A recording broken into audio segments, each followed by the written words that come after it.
Here we are, a bunch of things on stack. Still got one life left. Taps up all his mana. He has a bunch.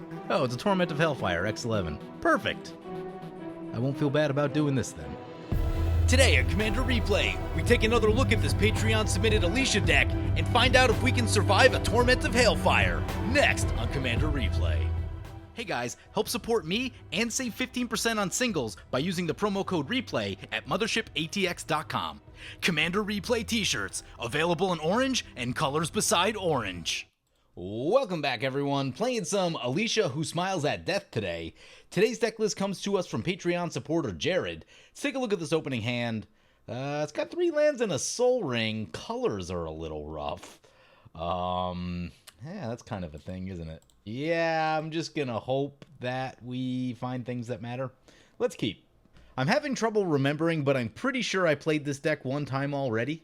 I have a feeling it was like a short game where someone comboed out pretty quickly and it never made it to video, but I have a feeling like I've played this deck before. There's a Wheel of Misfortune, could be handy if we ever find red mana. Right now I think we'll just start with the Misveiled Plains tapped, since it does come in tapped. I don't think the difference between a turn 1 Soul Ring and a turn 2 Soul Ring is going to be too big of a deal right here. I do like that if we get really stuck, as long as we find red mana, we can wheel away our stuff and then kind of go about things that way. Want to get themselves in a Maria tapped, want to watch out for that as the game rolls along. Got a Hardened Scales coming in. Ooh, that's for an Ulasht, the Hate Seed. Nice. Fun little commander. One that you don't get to see a lot of, and a card that I've had in my binder for, I don't know, 15 years at this point. Well, there's the red mana that we were talking about. Fantastic. So we have 2 of our colors of mana, and I think that actually means we can cast our commander this turn. That's pretty exciting. So play the Mountain, play the Soul Ring, cast Alesha Who Smiles at Death, and we'll pass like that. A Goblin Bombardment. Yeah, those are good. Those are good. That's a Redain. Redain is cool. Makes life terrible for our opponents. Do love me some Redain. You know what? Valkmira shuts off Goblin Bombardment. Ooh, that could be cool. Let's play the Rogue's Passage just in case we have to wheel at some point. Are we casting Valkmira? I'm going to cast Valkmira because it doesn't take that much for them to Goblin Bombardment all of our stuff. All the creatures in this deck are really small. And this is why I think Redain is a really cool card. There's just a lot of utility and a lot of abilities jammed onto this card. And it's not that you have them all at the same time, but being able to choose between them, it's pretty good. I'm going to attack the Kenrith opponent right here, just because Kenrith is a very strong deck. Very strong commander. Does a little bit too much. Kenrith plus mana is basically all you need to win a game, so poke opponent for 3. Thaumatic Compass for opponent. Yep. Good to get one of those down in a white deck early in the game like this. 1, so they can get lands for Emeria, and 2, this is a way for you to start generating value, which is getting a little bit better in mono white. Also, they have Mangara in the command zone, but you know, you don't want to be stuck generating 0 value, which sometimes that happens in mono white, so nice little thing to get going. That's a Demonic Tutor for opponent. Are they going for a land? They haven't played their 3rd land yet. Probably Urborg or Coffers if they do. Gets a land and a Soul Ring. Not sure what they tutored for, but trying to get themselves some ramp going. Brings it back to our turn. There's another Plains. We're kind of stuck. Revelark is kind of a late game thing. Ravos is kind of a thing. I think we're on Wheel of Misfortune. We'll play a Plains first just to get the value, but I think this is where we're at. Play the Wheel of Misfortune. I'm going to go 7. I had a bad habit of overshooting the Wheel of Misfortune quite a bit. I'll usually go like 10 or 12 sometimes, and I'm like, I really want this to happen.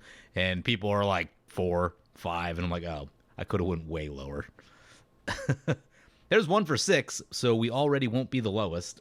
It's a good place to be. Pretty sure we're not supposed to be able to see that. There's black mana. That's good. There's a Phyrexian Arena, Sword of the Animist. Yeah, that's all a lot better. That's an Archon of Emeria. That could be kind of nasty. But what I think I want to do is attack and get this Ravos back. That seems like a really good line of play. Sean looks like he's pillow forting up, so we might as well get some damage over there while we still can. So sending in Alesha, there's a trigger. We'll get back the Ravos, because that's smart. And that one can attack Xeno. Yeah, that wheel worked out pretty good, I think. Dumping stuff in the graveyard. Pretty good time for Alesha. You just pull it right out. We got to the colors of mana we need. We can ramp more with this. We can cause nightmares for our opponents with the Archon. We're ahead a bit, so I don't know. Archon gets tricky, Because, like, if you're making more mana than your opponents, then you can cast more stuff than them, which may be a reason to not Archon, but we'll see how things go. Might give opponents a little bit of time on that one. Ooh, we have a black land that comes in untapped. Bright Climb Pathway and Grim Climb Pathway. Crack open, destroy target artifact. Oh no, Valkmira down. We can get it back. Could use the Ravos to get that back and then recast it. I might. Like I said, Goblin Bombardment is scary for us. The second they put any tokens in play at all, it's an issue. Opponent did lose an Avenger into the graveyard, but, you know, it's a green deck. It'll probably come back. Oh, opponent discarded Protector of the Crown. Love Protector of the Crown so much. Although, they're a Kenrith deck, so they can just bring it right back. That is not a big deal at all. Sean was the one who did not wheel. Fertile Footsteps for opponent. The Beanstalk Giant goes on an adventure. Hedron Archive. Mangara gets to draw. Oh, we should introduce everything, by the way, right? So we are playing Alesha, Who Smiles at Death, one we've seen on the channel somewhat recently. Whenever it attacks, you can reanimate a creature with power 2 or less by paying white, black, white, black. Put it onto the battlefield tapped and attacking. And we'll be facing off against Mangara the Diplomat, being piloted by Sean. He's got some interesting mono white builds that he's been kicking around, so I'm not exactly sure which one this Mangara is. I'm sure we'll see as we get going here. But anyway, that brings it back to our turn. There's that Ravos trigger. Yeah, let's get the Redain back. I just like Redain. And beyond just liking Redain, I really like the promo art a lot. Use the ability. We draw a Sun Titan. Sun Titan's pretty good. Pretty good. What I want to do here, I'm going to get this Grim Climb Pathway, and I think we need the black mana. Then we're going to get Sword of the Animist. Equip Sword of the Animist. Put it on the commander for the commander damage. Go to combat. Yeah, the Kenrith deck is making mana now, so that's kind of a thing. Alesha over that way. Yeah, we'll send both. Kenrith is scary. Get a land with Sword of the Animist, and, oh, stack those in the wrong order. Not that it's going to matter, just for... I stacked them in the opposite order of the way that I was announcing it. And we'll bring the High Priest of Penance into play off of the Alesha trigger, and that one can attack Xeno. Actually, we can bait Sean with it right here. If he wants to block it, we can shoot something. Let's get a Swamp into play. Just make sure we have all of our black mana covered. Thoran Dynamo for opponent. A lot of good artifacts worth shooting for this Heliod's intervention. Something to think about. Opponent's going to activate Thaumatic Compass. Yep. Gets a land. Plays a land. Things are going pretty well for us off of the Soul Ring start. Definitely got us going. Curve of this deck is pretty low. We can go take a peek at it. Yeah, curve of this deck is heavily 3 drops. Normal amount of 4 drops. Light at 5. Very light at 6 and above.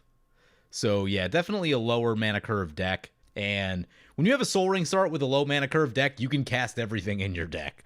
It's not like decks that I play where it's like, nah, this card costs 7. It's still going to take a little while to get there. So, you know, that's a thing. Opponent casts their second spell. It's a Morph, and that triggers the Mangara to draw. Opponent did get a Rhythm of the Wild in, so this comes in with a counter on it. It's a 4/4. It's no joke. I think opponents will climb into the game very quickly here. I really wish Redain was red and white. I just want to build Redain Mana Barbs. It's all I want to do. Or like Redain Pyrohemia. I have to build like a hidden commander Redain deck, which means probably Gisela in the command zone. I guess you just build a good Gisela deck, but if you put enough tutors in there, you can get Redain and all the fun stuff to go with it. Yeah, that's a deck that I want to play. Opponent cast Kenrith. Oh man, yeah, they've got a bunch of mana left. What are they going to do with it? Reanimate stuff? Chromatic Lantern. Got to get one of those first. Got the promo art. Triggers Mangara again. Mangara, drawing all the cards. Ravos trigger. We're going to get back the Revel Art to our hand. Super helpful. Use the ability. Ravos is a really good card. Maybe a touch slow, but if you can get it into play reasonably early, getting your stuff back is so incredibly good. Anyway, brings back to our turn. We draw. It's a Demonic Tutor. Oh man, I don't even know what we're supposed to go for in the deck. Take a peek back here. I mean, you probably win with Grey Merchant. I've definitely played this deck before because it has the Adnaz in it. Definitely played this before. We'll wait a turn or two on the Adnaz. Kind of a tilting card. Play a Smoldering Marsh. I think I'm just going to Heliod's Intervention everything to death. I guess we can wait. It is an instant, after all. Let's go to combat. Flyer over D-Manny. Alesha into Xeno. And this one into Sean. Actually, this one's a good blocker. We'll leave that one back. No targets for Alesha, but we get a Sword of the Animist trigger. We'll get a Plains this time. We've got a number of white cards in hand.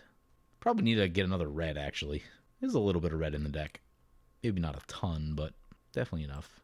Oh no, we have to discard. We have too many cards in hand. What are we getting rid of? Keeping the land. I don't know if I really want to show them Archon of Emeria. I guess it's Archon of Emeria. I'm not really planning to cast it. Oh, that's a Smothering Tide. That's why we left up this Heliod's Intervention. Glad we didn't play it at sorcery speed. Ooh, Thalia.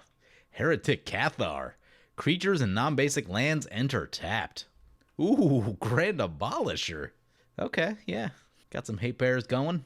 Mangara hate bears, it looks like. Or maybe just Mangara good stuff. We actually can't cast the Heliod's Intervention now after the... I'm okay giving them one treasure. I think I just kind of want to see how things play out here. Oops. Forgot to introduce the rest of our opponents. We have Illegal Xeno piloting Ulasht the Hate Seed. Fun little commander. 4 mana 0/0. Enters the battlefield with a number of +1/+1 counters on it for each other red creature you control and each other green creature you control. Pay 1, remove a +1/+1 counter, choose 1. It deals 1 damage to a creature or create a 1/1 sapperlot. Pretty good. There's a lot of support for this type of thing now because it deals with +1/+1 counters, and there's quite a bit of that in green these days, so... this is a commander that's probably picked up a little bit of steam over the past few years. Cards like Hardened Scales especially. Which I guess isn't that recent anymore, but still feels kind of newer to me. Time flies when you're having fun. That's a Hull Breach. Okay, opponent's doing the Lord's work right here. We already set up to do this big Heliod's Intervention play, so I guess that's still going to happen, but we just won't have to shoot the Smothering Tithe. Danny's going to Assassin's Trophy the Smothering Tithe. The Smothering Tithe is already slated to die. That's interesting. So now instead of destroying it, he destroys it and he gets a land. Next level plays right there. We should definitely shoot that thing though. Once that flips over, it's a real headache. So for this card to be really good removal, it requires that you ramp a little bit. We've ramped this game and we're in a position to make this really savage. Like it's going to be just a nightmare for our opponents. They're each going to lose 2 to 3 cards. That is a ton of value. And this is the type of card that it tends to gain more value as the game goes longer. So the longer you can force the game, the more lands you have in play, the crazier this card gets. Oh god, that's an Empty the Warrens. It's going to Storm twice, and Mangara will trigger. Oh, you want to know what we should do? We should 100% shoot that Goblin Bombardment right now. Okay, yep, now is the time. Now is the time. Don't need to get our stuff crushed by Goblin Bombardment. Also, they can make those goblins 3/3s if they want. Nope, never mind. Is that cast? Non-tokens. Those are all tokens. Scratch that. D-Manny's going to put a counter on the Kenrith. Yeah. We're going to Heliod's Intervention, blowing up a lot of stuff. Goblin Bombardment. Hardened Scales. Thaumatic Compass. Soul Ring. Hedron Archive. That one, the Rhythm of the Wild, is kind of dangerous. We have one more target we can hit. Sean's Thran Dynamo, I guess. Pay a bunch of mana. Boom. Heliod's Intervention, X7. Blow up a lot of really good cards. Caught opponents with their pants down, too. Not a lot of open mana. Only a single white amongst everyone. And the tokens all come in tapped because of Thalia. Xeno says, I wish for death. T-Manny says, you declared war as soon as I draw a non-land. Yeah. Turn their mana into card draw. That's what it does. That is what it does. Also, again, funny story, if we play Valkmira, the 1/1's not scary to us. Oh, I love Verdane. Ravos bringing back Archon of Emeria to our hand. Magus of the Disc is a funny card. Play a Swamp. Is it time yet? We'll do one more turn before we get into like Adnaz stuff, or maybe we'll search for it this turn and then play it next turn. Yeah, let's do some attacking. Kenrith is too big for us to attack through, so this back to Xeno and this into D-Manny. Leave the other one back because it's a good blocker. Sword of the Animus will trigger. Get a mountain this time. Opponents take some hits. Xeno's up to 10 commander, 28 life. D-Manny down to 19. Alright, main phase 2. Let's get this Phyrexian Arena into play. Let's get Valkmira into play. And because of how I've tapped at this point, we'll have to go for the Demonic Tutor play. Yeah, let's go for the... Buried Alive is also not terrible. I'm going to go for Adnaz. Our life total's pretty high. Though, you know what? It depends on... You know what? It might get lower over the next turn here. Although, Valkmira is going to help. Valkmira is going to help. Heliod Suncrown coming in. It's a pretty good one. Angelic Guardian. Whenever one or more creatures you control attack, they gain indestructible until end of turn. AKA Budget Avacyn. Oh, Avacyn is so expensive. And it's been expensive for like a decade. Avacyn has not been cheap, basically ever. Yep, opponent coming our way. They'll gain indestructible. We'll block the biggest one.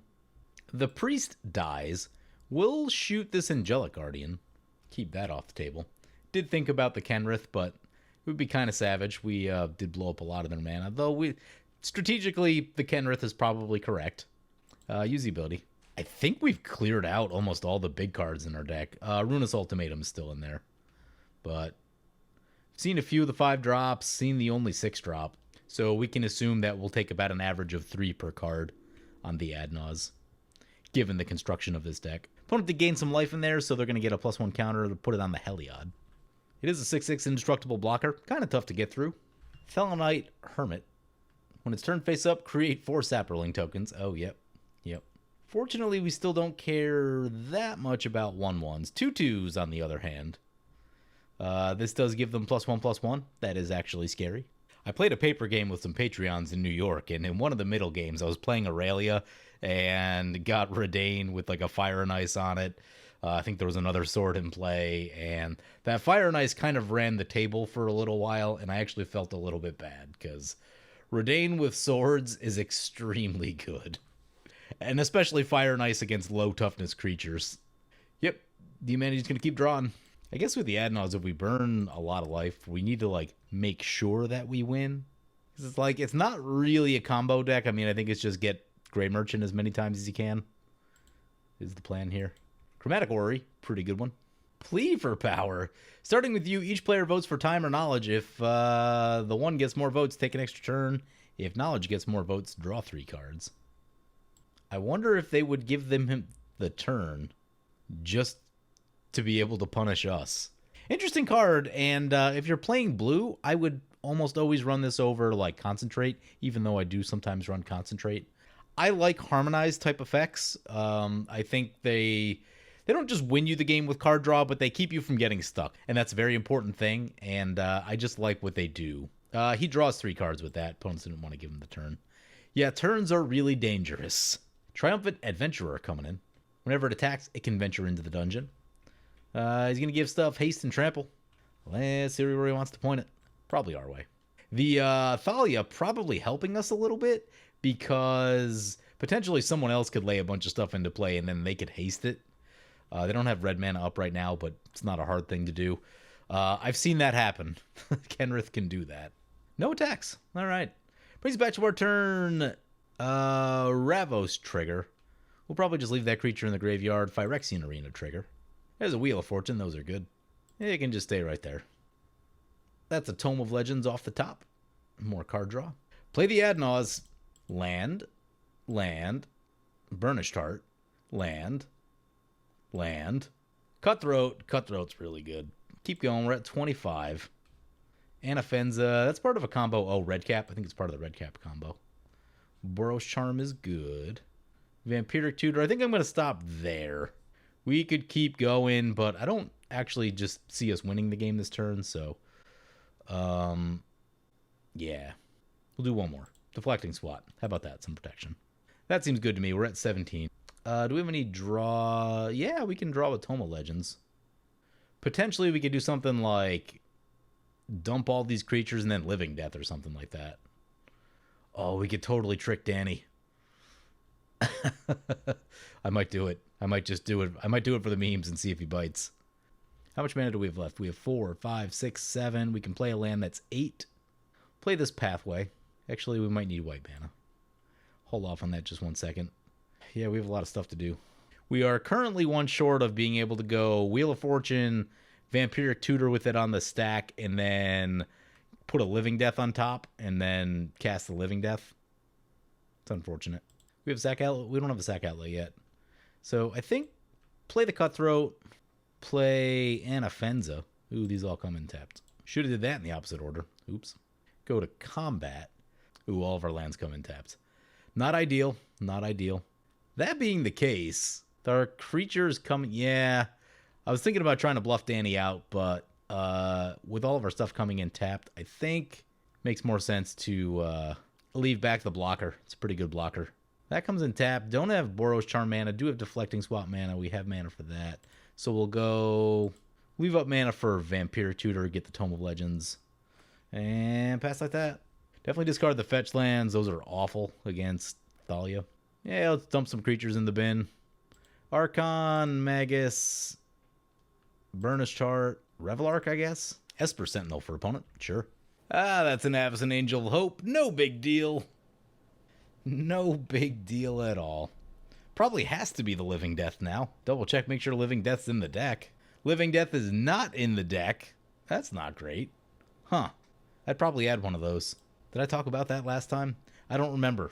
It took me about halfway into this video to realize that I've already filmed this deck, so we'll probably end up with 2 videos. Surprise!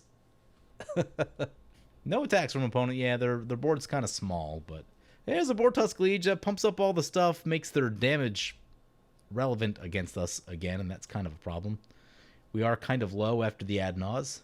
I guess the question, I mean, it's probably got to be Grey Merchant then. Grey Merchant Sack Outlet. Yep, everything our way. Oh, you want to what? This, if we kill that? Yeah, attacking with that was a bad idea for them. Perfect. So we attack that. The first strike will kill it. This can block one also.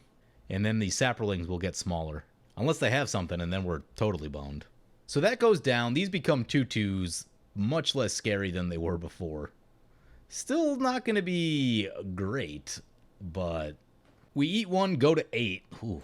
But once again, this Thalia, I think, going to help us out if it sticks, because he can't... Oh, he can pump stuff up, though.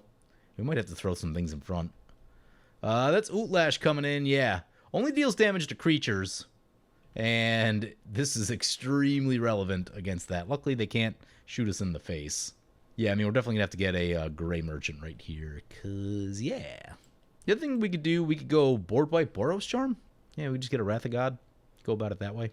Also not terrible, but that doesn't get us any life gain. But it does clean up. There's an Avacyn out there that's actually not that great of a plan. Okay. Okay. Grey Merchant, then. How's our black devotion? Looks like 4. Not amazing. Not amazing. It'll be 6 when that comes in. We can get 1 additional devotion out of the graveyard. I don't know. I'm still feeling like maybe the board wipe that gets Kenrith out of play. Kind of shuts off their nonsense for a second. Sean has... I mean, he's going to have a free pass with that Avacyn in the air. Oh, actually, we can throw Ravos in front of it, which we may need to do. If we could magically find Grey Merchant off the top, that would be awesome. Then we could Vampire Tutor for a board wipe. Oop, that's a Council's Judgment. I'm sure this is not going to be great. Esper Sentinel triggers. I'm going to vote for Avacyn. See what everyone else is voting for. Oh no, 1 vote for Valkmira. 1 vote for Alesha. Oh, I think we're about to get crushed here. 2 votes for Avacyn. Nice. Avacyn down. Now the board wipe play looks fantastic again, so we will do that. We'll need to remember to stop at the end step. Hopefully I didn't F6 already. Opponent sending the attacks. They're going to venture into the dungeon. Yep. Not great. We're at 8. We are still at 8. We're going to have to block. Opponent gains a life off the dungeon. Dungeon of the Mad Mage. That's the really long one, isn't it? This thing is first strike and death touch. Funny story. That 1 damage will get turned into 0 because of Valkmira. Unless he shoots Valkmira at instant speed, which would be bad. But we're going to... I guess we could just not block it, but... Yeah, we can not block it. That's safer. Yeah, I'm going to throw Alesha in front of this Kenrith and see if he recognizes that he needs to pump it up. Or if he does, that's mana that he has to spend pumping it up that he's not doing something else with. But he does have a lot of mana with that thing in play. So, yeah. He is going to give it Trample. It's not the best, actually. Oh, can he just kill us? Hopefully he can't just kill us. Oh, yep, he's going to pump it up. We may have to Deflecting Swat one of these. I think we have to. Deflecting Swat. Pay 1 to prevent it. No, they can have a card. Don't even tell me he's got a counter for our Deflecting Swat on the +1/+1 counter. He's got an Anguished Unmaking. That's really bad, actually. Like, so incredibly bad. He can kill us. No, he can put us to 1. What? Valkyria just did something. Whenever you or another permanent you control becomes the target of spell or ability an opponent controls, counter that spell unless they pay 1. Nice. I forgot that it even does that. There's so many words on this card. That's why this card is so good. Can't even remember all the stuff it does. We do have a problem. I don't think we can Vampiric Tutor, actually. I think our life's going to be too low. Alesha back to the command zone. Not ideal. We still got the deflecting swat. Use the ability. We can pump up our Ravos.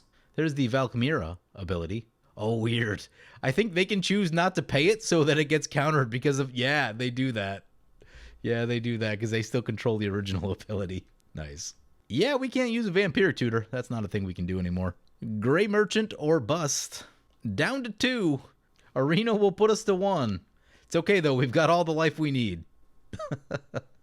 Zulaport can gain us some back. We'll want to think about that. Let's activate the Tome of Legends right here. Oh, maybe we should have saved that Tome of Legends. We could have saved that for the Vampiric Tutor, like, after some creatures die. Jeweled Lotus is fine. Ravos, what can we bring back? Anything that helps our situation? Revelark is fine. This is going to be too slow. We'll go back to Revelark since it doesn't get picked up by a lot of things. Revelark back to hand. We're going to draw 1 card and go to 1 life. A fetch land is not at all what we were looking for. Yeah, the best thing would be to, like, get some of our creatures dead. We do need to gain some life right here. Oh, there's our natural draw. Flawless Maneuver, kind of redundant. Could use a sack outlet. I mean, I guess play the Jeweled Lotus. It's free. Opponent can draw. You know what? Honestly, play Godless Shrine tapped. Oh, interesting. We don't have... It didn't give us the option to pay because we don't have 2 life. I think Wheel of Fortune. None of this is what we need right now, so Wheel of Fortune. Because if we wipe the board, we still we gain some life off the Zulaport, which is super helpful. That's a sack outlet. Yeah. Yeah, this is an improvement, I think. Get the Viscera Seer. Then we can also Grave Pack. We got to watch out for the tokens and the Ulasht. Yeah, okay. Still some things over there. Did not catch the board wipe. Bolster our guy. Yeah, I mean, we probably got to get a Grave Packed in. Get Grave Packed. Get the Sadbot, and Offenza, it'll come in tapped. Doing some quick math, I'm pretty sure we're gonna die. Which means Adnaz was not the correct call. Should have just went for Gray Merchant. But I wanted to see the Adnaz again. I was very curious about it because I played it last time and it worked out pretty well, but I really wanted to see it a second time, so I went for it. Use the Solemn ability, get a land. Bolster 1. Yeah, the problem is, Kenrith's got open mana. They don't have red mana open. Thank God. They can haste and trample all of our opponent's stuff. Bolster the Ravos. Pass like that. So, pass the turn. I sent opponents a little offer, just reminding them that if they kill us, then they'll have to deal with each other. Xeno wants out. He said he wants death. He's actually got a pretty good board state. I mean, he's probably a little jammed up because of the, He's nerfed against us because of the Valkyria, but yeah, I mean, he could put a hurting on the other 2 players. Uh-oh, that's an active Emeria. I'm sure that won't cause any problems. A lot of things in their graveyard. How'd they get so many things in their graveyard? They didn't wheel the first time. Huh. They get milled or something?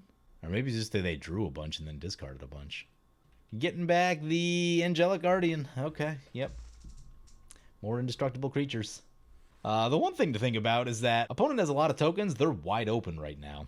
There might be a reason to go that way. Although, mono white deck, it's not exactly like a lethal hit that they're sending. That's really where you want that second color like red, because either double strike or the extra combat. The extra combat is so incredibly good. They could have a True Conviction that would pump things up a little bit. Cathar's Crusade plus a creature would help a little too. True Conviction would be insane with the Heliod in play. That's a Selfless Spirit, more indestructible. Unbreakable Formation. +1/+1 counter and indestructible. They don't have enough left for the board wipe, though. How many instances of indestructible do you need? Yep. At least 1 more. Fearing the Grave Pack sack outlet, not sending anything our way. Nice. Creatures get indestructible once again. Gonna put a hurting on our opponent's D-Man. He's gonna go kind of low. But as soon as he untaps, he can gain a lot of life. But I wonder if Xeno would prevent that from happening. Xeno has the potential to, like, kill 2 of us and then just have to deal with Sean. Yeah, opponents go down to 21-5. Gonna definitely tempt Xeno. Pump up the Esper Sentinel. Sean at a healthy 38 still. This thing, though, they don't have a ton of mana, but if they had a little bit more mana, they could just rip through some of these small creatures. Assuming they weren't indestructible a million times over. I guess they'll have to get through that. An overrun on this board is probably lethal. 2 of us will die to a breeze. Maybe it doesn't just end, it depends on which one you're talking about, but definitely put a hurting on Sean. That's an Hour of Promise. Yep. 2 zombies, Esper Sentinel. Oh, never mind, they don't have 3 deserts. Cradle and Cradle. Dose the Cradles. Faithless Looting, Mangara will trigger. Sprout Swarm and Migration Path to the graveyard. Wheel of Fortune, this is good.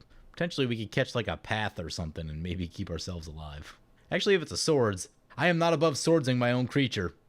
I've done it before. There's the Wrath of God that we've been waiting on. Also a Ruinous Ultimatum. And a Murderous Redcap. If we survive, that's game. Let's see what opponent wants to do here. They have some interesting options on the table. Oh, they go no attacks. Opponent, you gotta attack someone. You gotta attack someone. What are you doing? That's not good. Kenrith will probably kill us then. Actually, no, we can, as long as they don't get more creatures, we can make them sack. So we don't have to die to Kenrith. Yep, that's an Eerie Ultimatum. This will be bad. Oh, actually, we can respond to that, which we will. Actually, no, because then he just puts his commander in the graveyard. That's not great. Well, hopefully he doesn't get too many creatures. And then it just comes back. Yep, so we got to do it afterwards anyway. Maybe that card's a little too strong. Basically every card in your graveyard seems good. Or every permanent, anyway. In this case, it's going to be about 30. Yep. That's going to be some stuff. Luckily, all the creatures still come in tapped. Still got that going for us. Protector of the Crown is going to be tough to kill them. Custody Lich. They become the Monarch like 10 times. Apparently, it's a Monarch-themed deck. I think he's the Monarch. Not sure, though. Someone check the math. Yeah. Oh, opponent's targeting us. Valkyria trigger. They got to pay for it. They do. We need to sacrifice a creature. That's no big deal. Sacrifice a Solemn Simulacrum. Zulaport will trigger. Grave Pact will trigger. Solemn will draw us a card. Here we are. A bunch of things on stack. Still got 1 life left. Unfortunately, opponent has enough things that we can't force him to sack everything. They get rid of their 1/3. Come on, swords. Use the ability. Not a swords, it's a Necrotic Sliver. You know, this just seems like it might be too slow for today's day and age. So much mana. All the Monarch triggers happen. We're at 2. Oh, you want what we can do, though? As long as Danny taps out his... he can gain life in response. If he doesn't gain life in response, a.k.a. if he taps out, we can just sack 4 creatures and kill him with Zulaport Cutthroat. Let's see if he figures that out. Taps up all his mana. He has a bunch. Oh, it's a Torment of Hailfire, X11. Perfect. I won't feel bad about doing this then. Oh, I don't know if we can get the last one, because we need the sack outlet to do the thing. No, we can try. Oh, he's got Extort. Oh, with the Extort, he goes to 5. Well, we could try to resolve it before the 5, so... Okay. We could actually just, like, discard our hand, honestly. Mangara draws. If we survive the Torment and sacrifice all of our creatures to it, discard all of our cards... This has first strike, so if he attacks with it... Okay, yeah, I have a plan. I have a plan. If he attacks us with this thing, then it has first strike and will kill our Zulaport Cutthroat before Kenrith damage would resolve. Sean will survive this easily. He's got a lot of life and a lot of cards. Actually, he's going to get ripped apart by our Grave Pact. Never mind. I know we could scry, but then we might run out of triggers to be able to pay for the Torment. You know what? We can sacrifice our Phyrexian Arena, which isn't a terrible idea right here. Although, is the difference... Yeah, sacrifice the Arena just in case. Oh, this is a Blood Artist. Blood Artist would be so good. I don't think this Liliana is that important. Oh, opponent did not pay for the Extort, which means we just sacrifice this and they die. So sacrifice that and they die. We need to sacrifice something else. Sword of the Animist. Place triggers onto the stack. Think we got him. Down he goes. Grave Pact triggers for everyone else. We're definitely going to have to Ruinous Ultimatum. Maybe Wrath of God, actually. There's no other permanents worth shooting that aren't creatures. Brings it back to our turn. We draw a Bojuka Bog. That's going to be fantastic against the player that just wiped their board and has an Emeria. Play a Bajuka Bog. Exile Sean's Graveyard. He has 2 Foretold cards. We'll want to watch out for those. Bog Sean. Xeno's down to 4. He's almost in red cap range. Play the Wrath of God. We didn't get any of the haste lands, did we? Does not look like it. I think I discarded Boots along the way somewhere. Not helpful in this moment. Kind of need them in play. Cast Alesha. Tome of Legends trigger. It'll get a counter on it. Draw a card. It's a Teferi's Protection. Oh my. That's a huge pickup. We cannot Murderous Red Cap and Teferi's. Pass like that. We could win. We could win. That's a Jessica's Will at the end step from the Monarch? I don't think we were supposed to get that, were we? We didn't attack anyone. They didn't change any of the Monarch rules, did they, about like what happens if the Monarch player dies? Doesn't seem like that should have happened. There's a Keeper of the Accord coming in. That'll spit out bodies. It's actually a little bit scary for us. Sun Titan into play. No graveyard, though. That's a very sad Sun Titan. Feels so good to run Graveyard Exile, because I never do. I never bring enough Graveyard Exile. That's the one consistent weakness in my deck building. And I get thrashed by Graveyard decks because of it. So it feels good to show off that Sun Titan. If we get back Anafenza, that'll give us red cap, and Anafenza will be short the sack outlet at that moment. That's a Vigor. Those are good. That's an Acidic Slime. Let's see what this is going after. Grave Pact? Probably Grave Pact. Goes after Amaria. No, why are they going after that? I don't know what Xeno's doing this game. It's late. It's after midnight right now. I think Xeno's checked out. I think he's ready for bed. That should 100% be the Grave Pact. Because there are no creatures for Amaria. Also, the Sun Titan's just going to bring that right back. Keeper of the Accord, end step. Buried Alive is a magic card. How do we get more things back from our graveyard? Karmic Guide is probably the answer to that. Karmic Guide, Gray Merchant, and Sack Outlet seems like the plan. Go to combat. Oh, I suppose we could have did that like 4 or 5 turns ago with the Buried Alive and just got Karmic Guide. I didn't realize we had the Karmic Guide Revelar combo. I don't know why. I just didn't think about it for some reason. I guess it doesn't really matter. It's going to die, but Alesha, go to combat. Tome of Legends trigger. Get back. Karmic Guide. Pay for the ability. Karmic Guide attacking Xeno. Karmic Guide getting back Revelark. We need to figure out how to kill our Revelark. Xeno goes to 2. We'll hit him with the red cap. To the face. Down he goes. I think we'll just leave up Teferi's Protection against Sean. Next turn, we can... I don't know. We'll figure something out. We have tools. Opponent will get some Keeper of the Accord triggers, though. Oh, if opponent attacks, we can block the Revelark. Yeah, then we get the Sack Outlet, and then we're good. Generous Gift on the Grave Pact. Yep. Out of time. Enters the battlefield, untap all creatures, then phase them out until it leaves the battlefield. Put a time counter on them. Yeah, okay. Ooh, he's going to Glorious Protect and exile his stuff. So he's only going to lose the 1 creature. All right, he's making a play. We should probably just Teferi's Protection, right? Yeah, let's just do that. I think he could actually... There's like a chance he... Yeah, we're at 6 life. He could win somehow through all of that. Maybe not this turn because of haste, but... So everything's under the Glorious Protector, which is phased out. Maybe that didn't work exactly how I thought it would. Brings it back to our turn. Let the Karmic Guide go. Does phasing constitute leaving the battlefield? That's the question that we're asking right now. Play the command tower. Go to combat. Send these in. Alesha, get back Karmic Guide. Karmic Guide, get back Yahenni. And that's good game. One goes to 17. Then we start the combo. Karmic Guide and red cap.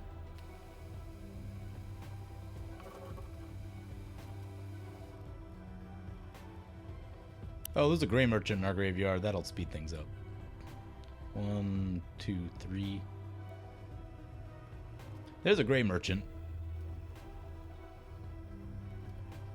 Red cap, I think this should do it. And Gray Merchant taking it down. So kind of sloppy play from our opponents, which allowed us to win the game. He had the world in his hands right there. Then he would have just had to deal with Sean. And it probably would have been an interesting battle with Sean just because Sean had a lot of tricky effects out where Xeno just had a lot of creatures and a lot of bodies in play. So it would have been interesting to see how that would have matched up. But as far as this deck, we saw the ad nause again. And, you know, it wasn't just game winning. It got us a lot of value and it helped. But you do lose a lot of life in that process. We nearly lost the game because of it, should have lost the game because of it. But on the other hand, I guess we could have just gone for a Buried Alive and gotten Karmic Guide, Sack Outlet, Revelark, all that sort of stuff. So that's a thing that we could have done. A couple cards in the deck I don't care for. I don't care for this High Priest of Penance. It just feels mediocre. The Nightshade Harvester, also been feeling kind of mediocre. Instead of the High Priest, I don't know why. I know it's old school, but I just like Necrotal. That's what I would add personally. And it's like, it's not necessarily that like that's the most competitive option. It's just that's the option that I would add. You got that. And then for your other slot, I mean, it could be anything. More card draw wouldn't hurt. More removal wouldn't hurt. You know, if you wanted to put like a Faithless Looting, I don't think that's the worst idea I've ever heard. Should be very reasonable. Because the fact that Alesha can just pull things right out, I mean, that's almost drawing cards instead of looting. So I'd probably add something like that. Everything else felt decent. Maybe Necrotic Sliver is also a little slow. I might switch that one out. I don't know what else is available in removal creatures for this deck, but take a look through that pile of stuff and see what's out there. But it feels like this deck doesn't generate enough mana to really ever want to pay the 3 for Necrotic Sliver. And I get it, it's a safety valve for like, there's a problematic permanent in play, but I don't know, there's gotta be something else that is a little bit less awkward than Necrotic Sliver. But anyway, hope you guys enjoyed the video. As always, feel free to comment, like, or subscribe. Thank you for watching. I want to thank my awesome Patreon supporters. You guys are awesome. If you want to help support the channel and vote on which decks I play next, feel free to check out my Patreon, the link below.